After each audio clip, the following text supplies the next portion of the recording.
तो हेलो दोस्तों, क्या हाल चाल है। उम्मीद करता हूं आपके हाल चाल बहुत बहुत बहुत ज्यादा अच्छे होंगे। दोस्तों, लास्ट क्लास में हमने रिलेशन के ऊपर छोटा सा एक डिस्कशन किया था कि रिलेशन होता क्या है और रिलेशन किस तरीके से डिफाइन किया जाता है। हमने इसके बारे में बात करी थी। आज दोस्तों मैं आपके साथ डिस्कस करने वाला हूं टाइप्स ऑफ रिलेशन और कुछ रिलेशन के इंपॉर्टेंट टॉपिक्स या इंपॉर्टेंट पॉइंट्स जिन्हें बोलते हैं वो हम डिस्कस करेंगे। सबसे पहली बात, मैंने आपसे पहले भी कहा था, फिर कह देता हूं कि रिलेशन की अगर हम बात करें तो रिलेशन को पढ़ने से पहले आप ये बात समझ लीजिएगा कि every relation is always the subset of the product of two non empty sets. हमेशा कोई भी रिलेशन जो होगा वो क्या होगा, वो सबसेट होगा किसका, the product of two non empty set, माने कार्टेशियन प्रोडक्ट ऑफ सेट का एक क्या होगा, सीधा सीधा एक सबसेट होगा। जैसे जैसे अगर मैं बात करूं, मान लीजिए एक सेट ए है 1 2 3, एक सेट बी है 4 और 5। तो अगर मैं ए इंटू बी की बात करूं तो ए इंटू बी में कितने, मतलब क्या बनेगा, ए इंटू बी 1,4 1,5 2,4 2,5 3,4 और 3,5। ये हो गया ना। अब ये टोटल फॉर्म हो गई the Cartesian product of two non empty set की। अब इसमें से कितने रिलेशन निकाले जा सकते हैं, सबसे बड़ी बात जरा ध्यान दीजिएगा। कौन कौन से रिलेशन पॉसिबल है। एक रिलेशन तो ये पॉसिबल है जिसमें सिर्फ एक ही एलिमेंट हो 1,4। एक रिलेशन ये पॉसिबल है जिसमें दो एलिमेंट हो 1,4 एंड 1,5। एक रिलेशन R3 पॉसिबल है जिसमें 1,4 और 2,4 आ जाए, ठीक है ना। एक रिलेशन ये इसमें R4 भी पॉसिबल है जिसमें 1,4 और 2,5 आ जाए। तो ऐसे बहुत सारे रिलेशन पॉसिबल हैं। तो ये सारे के सारे रिलेशन, ये R1 R2 R3 R4, ये जितने भी रिलेशन है, these are the subset of A into B। तो हमेशा याद रखिएगा, relation is the subset of the Cartesian product of two sets, ठीक है ना। अब ये दोनों सेट्स हो सकता हो सेम हो और हो सकता हो ये डिफरेंट सेट की बात भी करें।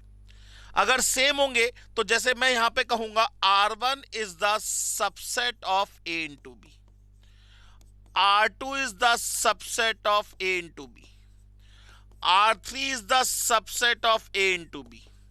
ये क्या हो गए, दीज आर द सबसेट, ठीक है ना। तो यहां पे R1 relation, R2 relation, R3 relation, ये सभी के सभी क्या है, इस A इंटू बी का क्या है, सबसेट है। तो दोस्तों अब हम आगे बढ़ते हैं। मान के चलते हैं, जैसे एक क्वेश्चन सीधे सीधे लेके चलते हैं। मान लीजिए एक सेट दे रखा है A 1 2 3, ठीक है ना। और मैंने कहा है R1 is the subset of A into B and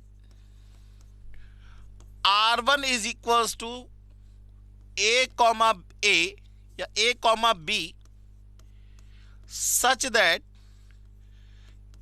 A plus B या A minus B is equals to 0। और यहां लिख दिया A comma B both belongs to capital A। बात समझ में आ गई।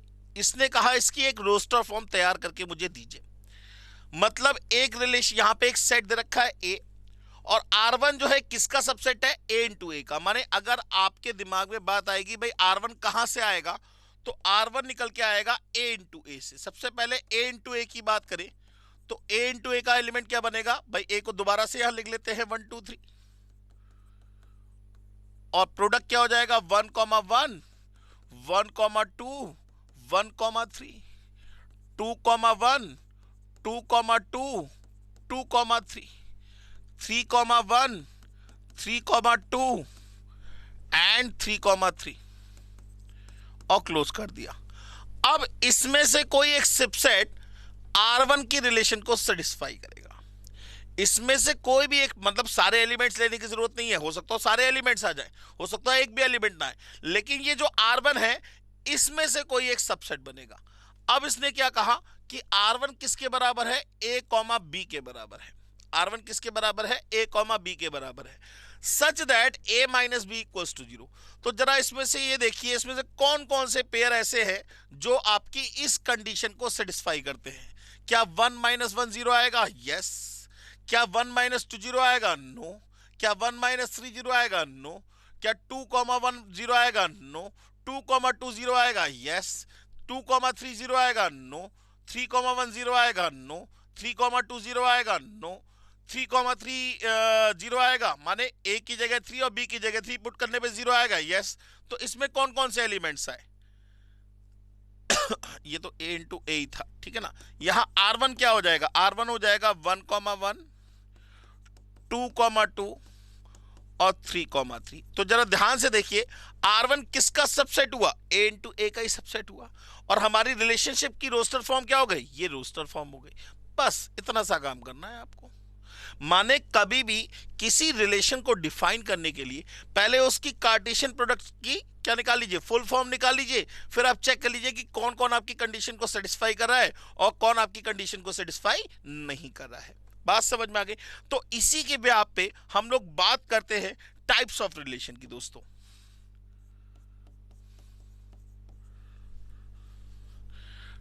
Types of relation.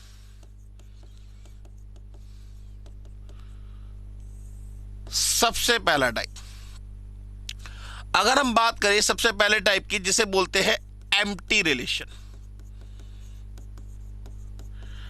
Empty relation का मतलब एक ऐसी रिलेशन जिसमें कोई एलिमेंट आ ही नहीं पाए, एक ऐसी रिलेशन जिसकी रोस्टर फॉर्म में कोई भी एलिमेंट नहीं आता हो, ऐसी रिलेशन को दोस्तों हम कहेंगे एम्प्टी रिलेशन। मतलब जैसे हम एक एग्जांपल लेके चलते हैं। मान लीजिए हमने एक एग्जांपल, एक सेट माना ए और लिख लिया 1 2 3 और हमने कहा R is the subset of A into A such that R1 is equals to A comma B such that A minus B is greater than equals to 10 और A comma B both belongs to capital A। Close कर दिया। हमने ये question का इसकी roster form बताइए किस type का रिलेशन होगा। ये आपको एक सेट दे रखा है A, जिसके अंदर 3 एलिमेंट्स है 1 2 3 और यहाँ जो R रिलेशन है वो किसका सबसेट है? A इंटू ए का। और R1 जो इसमें से एक रिलेशन R1 है वो किसके बराबर है? A कॉमा B के such that A minus B की value greater than equals to 10 होनी चाहिए। अब जरा सबसे पहले हमारा काम होगा A इंटू ए को फाइंड करने का। तो A इंटू ए क्या हो जाएगा हमारे पास? ये हो जाएगा 1 1 1 2 1 3 2 1 2 2 2 3 3 1 3 2 और 3 3 और क्लोज कर दिया। ये that is the Cartesian product of A into A. अब इसमें से कुछ एलिमेंट्स का जो कॉम्बिनेशन है वो इस रिलेशन को डिफाइन करेगा। अब हम कहेंगे देन R1 इक्वल्स टू क्या होगा? अब R1 के कौन कौन से एलिमेंट इसमें सेटिस्फाई करेंगे भाई? A माइनस बी, माने यहां पे पहला एलिमेंट जो होगा ये A को रिप्रेजेंट कर रहा है और दूसरा एलिमेंट B को रिप्रेजेंट कर रहा है। तो जरा चेक करिए आपकी ये कंडीशन को कौन कौन से पेयर्स, ऑर्डर्ड पेयर जो है इसे सेटिस्फाई कर रहे हैं। क्या 1 minus 1 is greater than equals to 10 है? नहीं, ये सेटिस्फाई नहीं कर रहा। क्या 1 minus 2 is greater than equals to 10 है? नहीं, ये भी सेटिस्फाई नहीं कर रहा। क्या 1 minus 3 is greater than equals to 10 है? नहीं सर, ये भी सेटिस्फाई नहीं कर रहा। क्या 2 minus 1 is greater than equals to 10 है? नहीं सर, ये भी सेटिस्फाई नहीं कर रहा।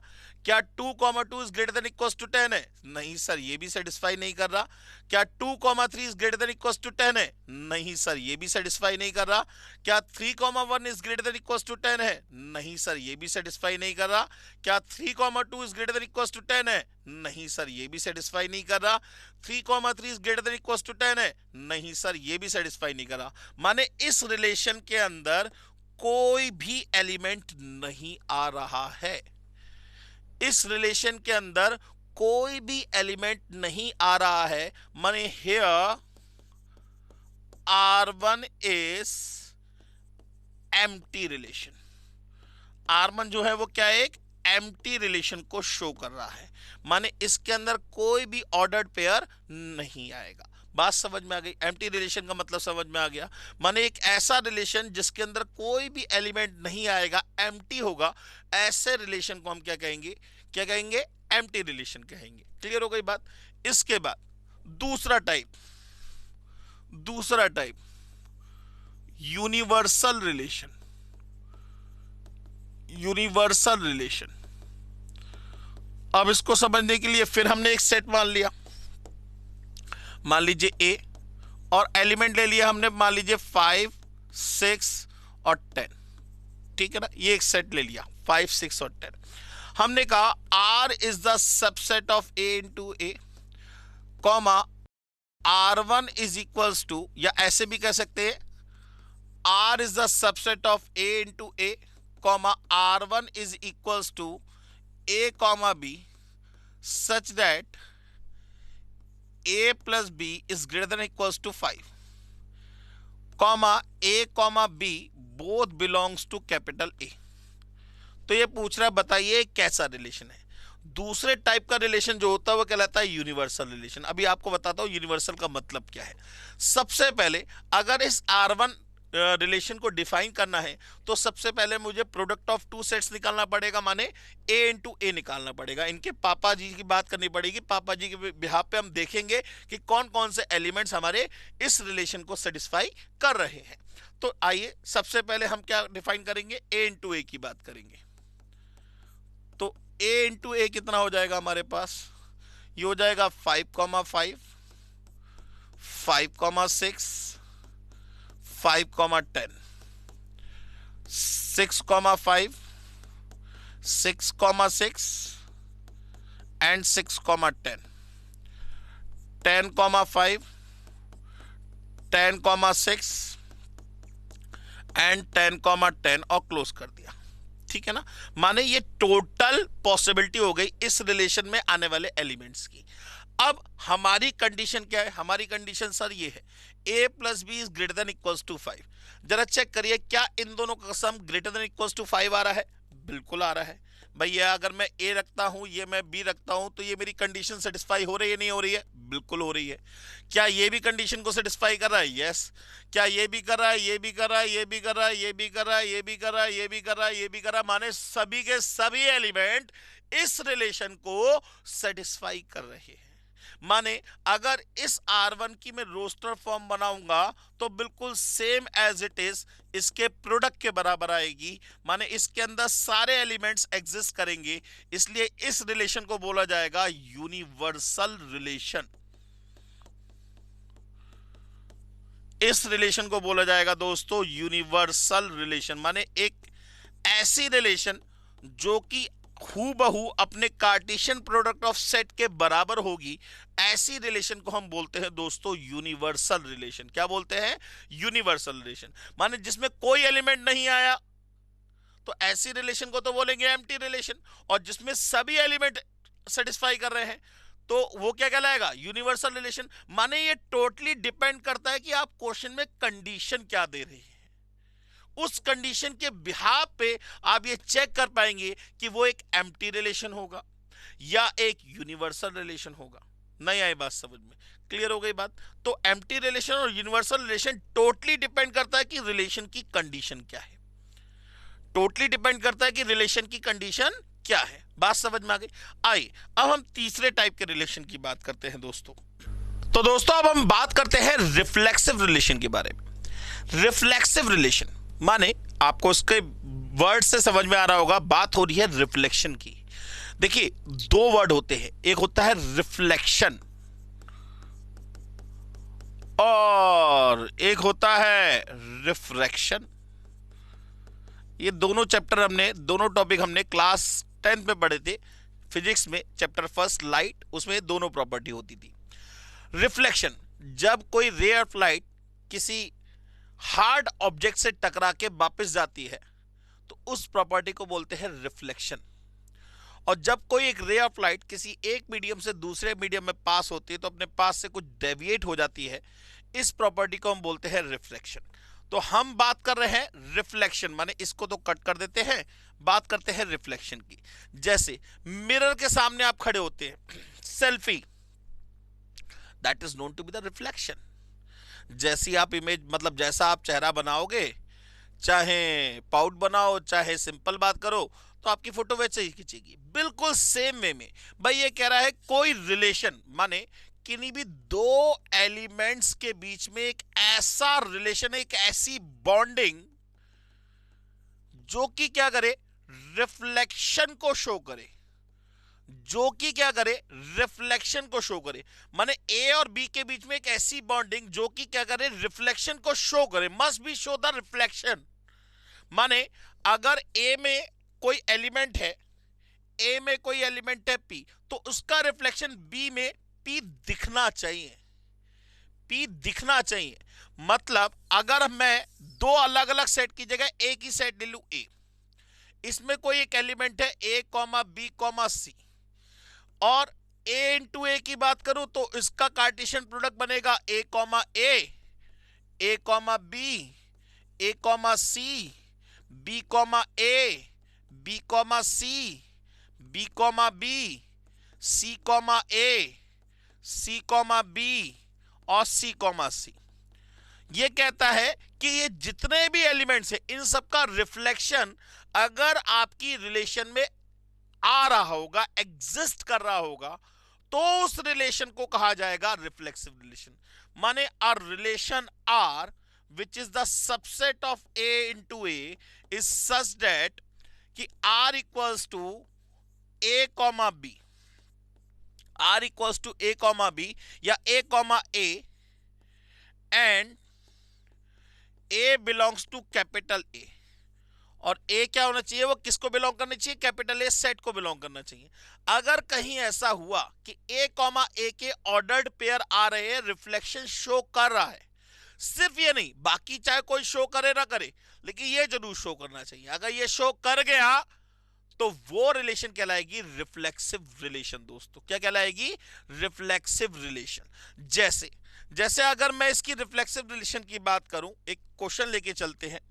मैंने एक क्वेश्चन लिया, लेट कर लिया सेट ए विच इज 1 2 3, और मैंने कहा define R which is the subset of A into A such that R equals to A comma B such that a minus B is greater than equals to 0। ठीक है ना, is greater than equals to 0 नहीं, is equals to 0, या a minus B greater than equals to 0 कर लेते, वो ठीक रहेगा। Such that a comma B both belongs to capital R, ये क्लोज कर दिया। तो मैंने कहा बताइए पहले तो इसकी रोस्टर फॉर्म क्या है, फिर वो चेक करके बतानी है कि वो एक एम्प्टी रिलेशन होगा, यूनिवर्सल रिलेशन होगा, या वो एक रिफ्लेक्सिव रिलेशन होगा। तो दोस्तों सॉल्यूशन की बात करें, सबसे पहले तो हम यहां निकालेंगे आर, R1 इक्वल्स टू, ये R1 है, ठीक है ना। अब a कॉमा बी, हमें सबसे पहले क्या निकालना पड़ेगा, यहां पे a इंटू ए का क्रॉस प्रोडक्ट निकाल के अपने हाथ में रखना पड़ेगा। क्या हो जाएगा, 1 comma 1, 1 comma 2, 1 comma 3, 2 comma 1, 2 comma 2, 2 comma 3, 3 comma 1, 3 comma 2 और 3 कॉमा 3, क्लोज कर दिया। ठीक है ना, माने ये टोटल फॉर्म हो गई, that is the parental set of R. ये क्या हो गया, आर का पेरेंटल सेट हो गया। इसमें से कोई एक छोटा सा सबसेट क्या करेगा, आपकी इस कंडीशन को सेटिस्फाई करेगा। अब आपकी कंडीशन हो गई ये, अब जरा चेक करिए, पहला एलिमेंट ए को रिप्रेजेंट कर रहा है, दूसरा बी को रिप्रेजेंट कर रहा है। क्या a minus B is greater than equal to 0 है, यस। तो यहां पे 1 कॉमा 1 इसे सेटिस्फाई कर रहा है, माने ये एलिमेंट इसमें आएगा। अच्छा 1 माइनस 2, भाई a की जगह अगर आप 1 लगाए और b की जगह अगर आप 2 लगाए तो 1 माइनस 2 क्या होगा, -1। -1 इज ग्रेटर देन 0, नो, तो ये एलिमेंट नहीं आएगा। 1 कॉमा 3, 1 माइनस 3 माइनस 2 नहीं आएगा। 2 कॉमा 1, तो 2 में से 1 गया, कितना बचा, 1 बचा, 0 से बड़ा है, बिल्कुल ठीक है, तो 2 कॉमा 1 आएगा। 2 कॉमा 2, 2 कॉमा 2 भी आएगा। 2 कॉमा 3, 2 कॉमा 3 नहीं आएगा क्योंकि 2 माइनस 3 करेंगे तो -1 आएगा, हमें चाहिए 0 से बड़ा, 0 या 0 से बड़ा। 3 कॉमा 1 यस सेटिस्फाई कर रहा है, 3 कॉमा 2 यस सेटिस्फाई कर रहा है, 3 कॉमा 3 यस सेटिस्फाई कर रहा है, और इसको क्लोज कर दिया। माने ये हमारी रिलेशन हो गई। अब इस रिलेशन को चेक करके बताइए, क्या ये रिलेशन एक एम्प्टी रिलेशन है? नहीं सर, इसके अंदर तो एलिमेंट्स आ रहे हैं, it is not a empty relation. अच्छा, क्या ये एक यूनिवर्सल रिलेशन है? सर यूनिवर्सल होती तो ये सारे एलिमेंट्स इसके अंदर आने चाहिए थे, यूनिवर्सल होती तो ये सारे एलिमेंट्स इसके अंदर आने चाहिए थे, तब जाके यूनिवर्सल हो पाती। मतलब ना ही एम्प्टी है ना ही यूनिवर्सल है। अब हम बात करते हैं रिफ्लेक्सिव की। हाँ भाई, रिफ्लेक्सिव के लिए ये कहता है कि ये जो वैल्यूज है इनका रिफ्लेक्शन इस रिलेशन में लाई करना चाहिए। वन का रिफ्लेक्शन क्या होगा? वन ही होगा। तो 1,1 लाई कर रहा है, कर रहा है। 2,2 लाई कर रहा है, कर रहा है। 3,3 लाई कर रहा है, कर रहा है। यस, माने हर एक एलिमेंट का रिफ्लेक्शन उसकी रोस्टर फॉर्म में शो हो रहा है। हर एक एलिमेंट का रिफ्लेक्शन उसकी रोस्टर फॉर्म में शो हो रहा है। माने ये एक क्या है? रिफ्लेक्सिव रिलेशन है। तो यहां लिखेंगे here here A comma A belongs to R1, A comma A R1 को बिलोंग कर रहा है, and A belongs to capital A, और ए किसको बिलोंग कर रहा है? कैपिटल ए को बिलोंग कर रहा है। Then R1 is a reflexive relation. R1 क्या कहलाएगा? एक रिफ्लेक्सिव रिलेशन कहलाएगा। R1 क्या कहलाएगा? एक रिफ्लेक्सिव रिलेशन कहलाएगा। बात समझ में आ गई सर? अच्छा, मैं अगर इससे पहले की बात करूं दोस्तों, तो ये जो यूनिवर्सल रिलेशन था और जो एम्प्टी रिलेशन था, ये जो एम्प्टी रिलेशन था और ये जो आपका यूनिवर्सल रिलेशन था, इन दोनों रिलेशन को हम ट्राइवल रिलेशन भी बोलते हैं, ट्राइवियल रिलेशन भी बोलते हैं। क्योंकि ट्राइवियल का मतलब होता है जो बहुत कम चांसेस होते हैं आने के, माने बहुत कम। जैसे एम्प्टी रिलेशन माने किसी से मतलब नहीं है तो किसी से मतलब नहीं है, और यूनिवर्सल का मतलब सारे के सारे एलिमेंट आ रहे। तो ऐसा तो बहुत कम होगा, ऐसे बहुत कम रिलेशन बनेंगे जहां पे किसी से कोई मतलब ही नहीं होगा, और होगा तो सबसे मतलब होगा।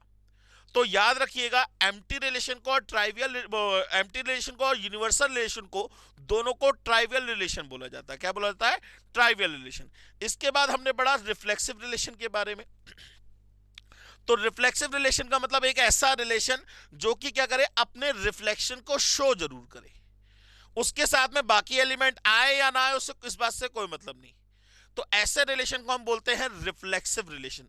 अच्छा, इसके बाद इसमें एक रिलेशन और भी होता है बेटा जी, चौथा, जिसे बोलते हैं आइडेंटिटी रिलेशन।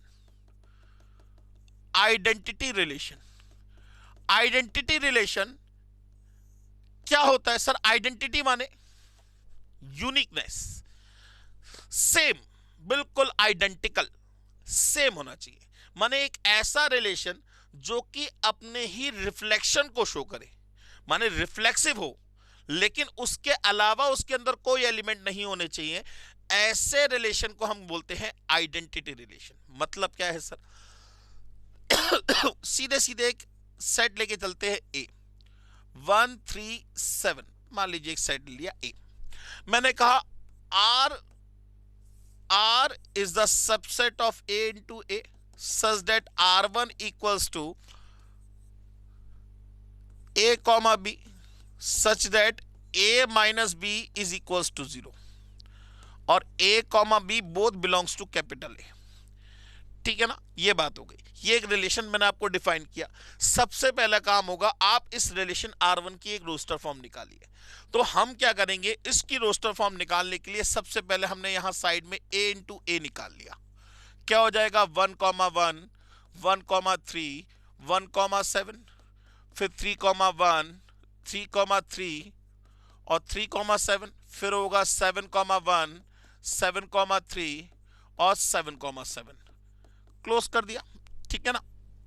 ये हो गया क्लोज। माने अब इसमें से वो एलिमेंट ढूंढ रहे हैं जो हमारी इस कंडीशन को क्या करे? सेटिस्फाई करे। बस हमारी इस कंडीशन को सेटिस्फाई कर जाए, बाकी तो वो एलिमेंट अपने आप आ जाएंगे। उस रोस्टर फॉर्म के बिहाफ पे हम चेक करके बताएंगे कि एम्प्टी रिलेशन है कि रिफ्लेक्सिव है कि आइडेंटिटी होती तो होती क्या है। तो सबसे पहले हम बात करते हैं R1 की। तो R1 क्या आएगा भाई? हमें क्या चाहिए? A minus B equals to 0 होना चाहिए। क्या 1 माइनस 1 0 होगा? यस, 1,1 आएगा। क्या 1 - 3 0 होगा? नो, ये वाला एलिमेंट नहीं आएगा। क्या 1,7 आएगा? नहीं आएगा। 3,1 आएगा? नहीं आएगा। 3,3 यस एग्जैक्टली आएगा 3,3। अच्छा, क्या 3,7 आएगा? नहीं आएगा। 7,1 आएगा? नहीं आएगा। 7,3 आएगा? नहीं आएगा। क्या 7,7 है? यस बिल्कुल आएगा। अब जरा ध्यान से देखिए, मैं अगर आपसे पूछूं क्या ये जो रिलेशन है एक एम्प्टी रिलेशन है? आप कहेंगे नहीं सर, इसमें तो 3 एलिमेंट्स आ रहे हैं, it is not an empty relation. अच्छा, मैं पूछूं क्या ये R1 रिलेशन एक यूनिवर्सल रिलेशन है? आप कहेंगे नहीं सर, सारे एलिमेंट्स तो ना लाई कर रहे हैं, it is not an universal relation. अच्छा, मैं पूछूं क्या ये रिफ्लेक्सिव रिलेशन है? हर एक एलिमेंट अपनी रिफ्लेक्शन को शो कर रहा है? बिल्कुल कर रहा है, yes it is a reflexive relation. क्या ये एक आइडेंटिटी रिलेशन है? Yes it is an identity relation. ये एक आइडेंटिटी रिलेशन, याद रखिएगा आइडेंटिटी रिलेशन में सिर्फ और सिर्फ वो एलिमेंट्स आने चाहिए जो आइडेंटिकल है, माने A, लाई करे, उसके अलावा कोई दूसरा एलिमेंट लाई नहीं करना चाहिए।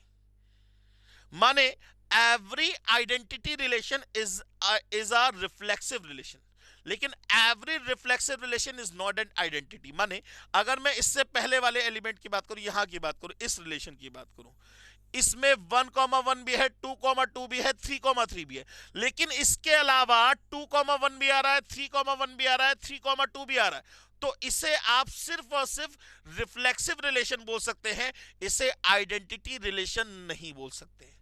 Every identity relation is a reflexive relation, but every reflexive relation is not compulsory that it will be identity relation। identity relation में कोई दूसरा एलिमेंट नहीं होना चाहिए, ध्यान रखिएगा। that is the major difference between identity and reflexive relation। Clear हो गई बात? समझ में आ गया दोस्तों? चलिए, तो अभी के लिए आज के लिए सिर्फ और सिर्फ हमने 2 टाइप के 4 रिलेशन पढ़े। एक तो एम्प्टी रिलेशन, एक यूनिवर्सल रिलेशन, एक रिफ्लेक्सिव रिलेशन और एक आपका आइडेंटिटी रिलेशन। ठीक है ना? ट्राइवल रिलेशन मैंने आपको बताया, जो यूनिवर्सल रिलेशन है और एम्प्टी रिलेशन है, इन दोनों रिलेशन को ट्राइवियल रिलेशन बोलते हैं क्योंकि ये बहुत कम होते हैं।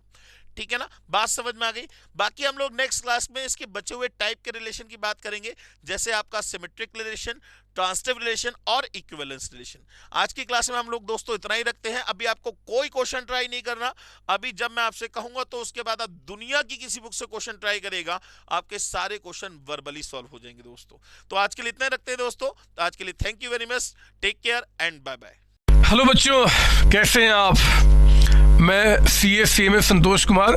मैंने और मेरी टीम ने डिसाइड किया कि जो क्वालिटी एजुकेशन मैं और मेरी टीम एक पर्टिकुलर एरिया में प्रोवाइड कर रहे हैं, उसको पूरे देश में क्यों न फैलाया जाए at the reasonable cost, under the brand name of COC education private limited. मेरे बच्चों, इस सक्सेस को हमने पाया, कॉमर्स के स्टूडेंट्स किसी भी कोर्स के हो, वो पूरे ऑल ओवर इंडिया में बैठ के हमारे कोर्सेज से बेनिफिट ले रहे हैं या ले चुके हैं। हमें जो दूसरों से अलग करता है वो है हमारा डेली डाउट सेशन। हमारा जो एकेडमिक इंस्ट्रक्टर टीम है, आपके कॉन्टिन्यूस आपके ग्रोथ पे वो नजर बनाए रखता है और आपको कॉन्टिन्यूस बेसिस पे मोटिवेट करना आपको स्टडी के लिए। मेरे बच्चों, कुछ रिव्यूज पूरे ऑल ओवर इंडिया से आए हैं, मैं चाहता हूं कि वो आपसे शेयर करूं। Hello, my name is Anshika and I'm doing CA Intermediate. Ayaz from Bihar, student of COC since class 11th and now I'm funded. I have purchased my CMA Intermediate from COC Education. Hi everybody, this is Rahul. I am currently pursuing the CMA finals. मैंने YouTube पर पहली बार तो sir का class देखा, उनके पढ़ाने का तरीका मुझे बहुत ही पसंद आया। Very thankful to Santosh sir. He is really a very nice teacher. अगर मैं संतोष सर के टीचिंग स्टाइल के बारे में बात करूँ तो आपको महसूस ही नहीं होगा कि आप वीडियो क्लासेस में बैठो, आप लाइव क्लासेस में बैठो। Santosh sir has cleared all my doubts and he gives a very तगड़ा concept over accountancy. Thanks to COC, my concepts are pretty clear, my doubts get clear right away and I'm even able to score a good mark. इसलिए मैं संतोष sir का दिल से thank you so much कहना चाहता हूँ। आइए आप भी हमारे साथ ज्वाइन करें और सक्सेस के पाथ पे आप भी हमारे साथ अपने सपनों को पूरा करें। थैंक यू बच्चों।